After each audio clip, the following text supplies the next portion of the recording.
again, group build, go big or go home from the Mad Modeler. For putting this, thanks for him for putting this group build up. Actually, this is the second one this is the first one I've gone in for from him. The second one was the catamaran. Right, now I've got it written down here so I don't forget what I'm supposed to be saying. I always go off at a tangent, so I've done that this time. Right, now in the middle minute or so time, I'm going to put a video up of photo etch soldering. Now I've looked online, there isn't any online at the moment, unless I missed it somehow. I have been doing it for a long time, and this is one piece that I'm doing with solder. It's a Victorian carriage, horse-drawn carriage.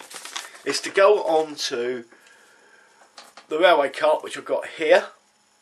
This is actually a railway wagon for horse-drawn carriages. So it's an early wagon. Again, that is etched brass soldered together. The other bits I do is like this here, which is a bench on the platforms. I've got about 6 of these to do. I've done 2 so far. These have got to be soldered together as well. So while I've got the solder out, I'll do some of these as well. Right, that's the soldering to be done. I'll show you the video of how I solder photo etch in a bit. So the first thing I want to show you is a picture of the bulkheads being drilled out, all the holes drilled out so that it looks much better rather than blank holes. Now I've got a picture of all the photo etch that I've put on all the bare plastic. I've done both sides of the fuselage, the cockpit tub sides, and the floor, and I put the bulkhead in the floor for the instrument panel. I also, when I was gluing that in, I actually put it into the side of the tub, on, and then put that into the side of the fuselage to make sure everything lined up properly. There's one thing I like to do. I make sure everything fits in the right exact place, because sometimes it can wobble slightly, very slightly. But doing that, it actually puts everything else out and it causes more problems in the long term. Right, now here's a photo of the finished seat that I've soldered. There you go. Here's a video. Okay.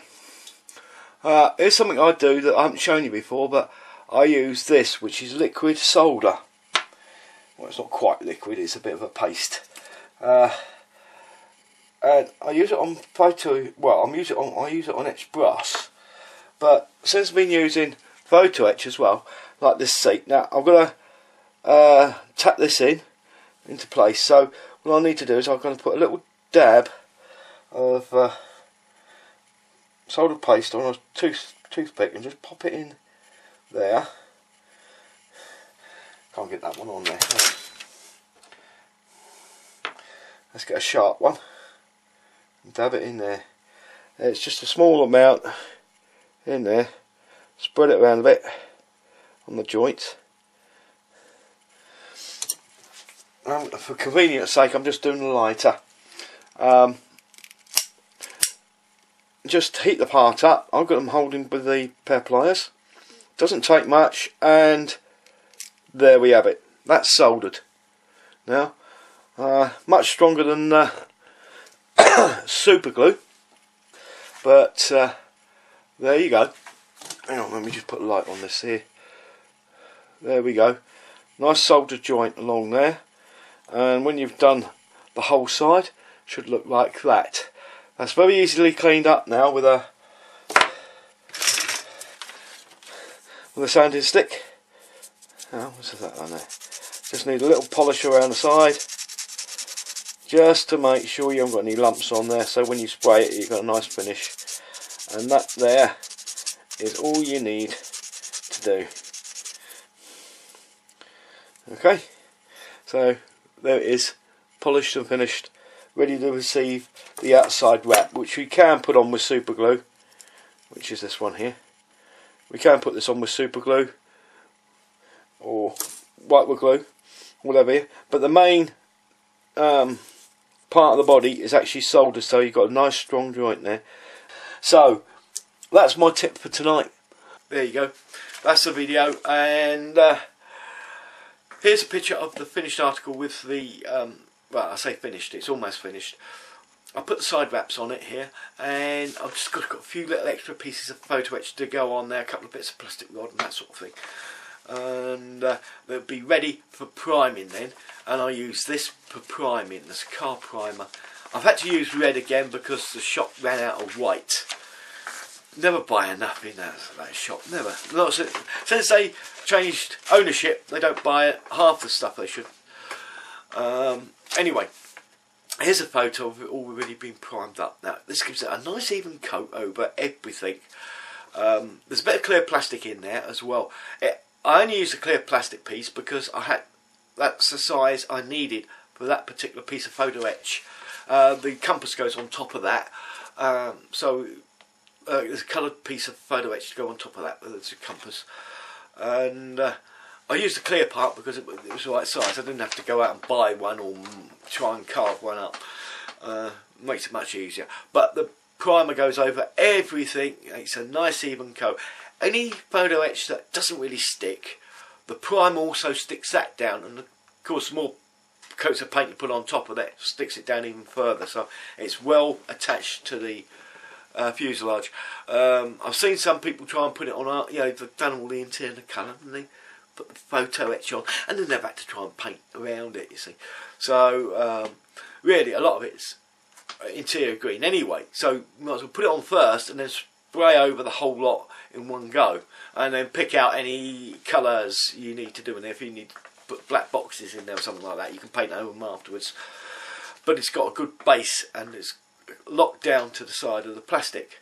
So I've gone on a bit long about that, but next one is I put the side of the tub, which I'll finish now with the coloured photo etch on, onto the side of the fuselage. Now it's only dry fitted there to make sure that none of the photo etch interferes with the fit and that sort of thing.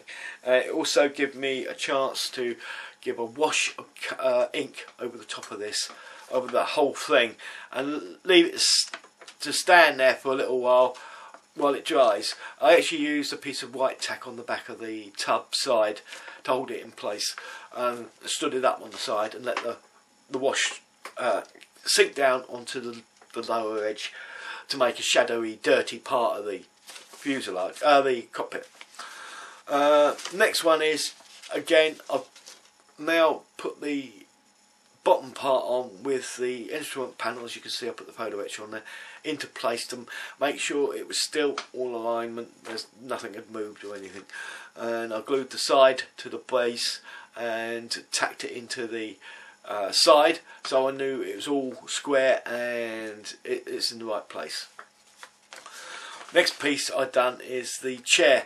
Now the chair I sprayed up, and I've done it in 3 parts. I've done the chair, the back plate and the bulkhead.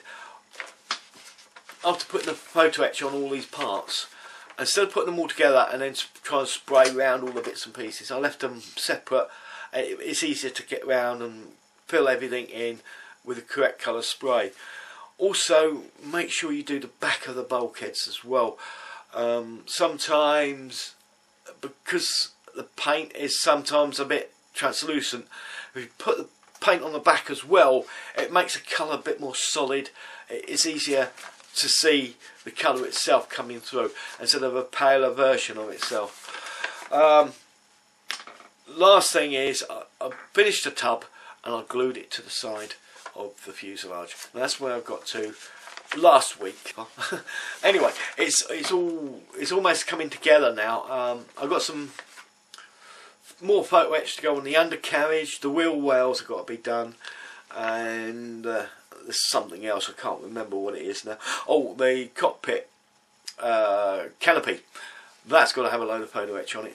So until then, I'm going to say thanks for watching. Keep up the subscriptions and the comments.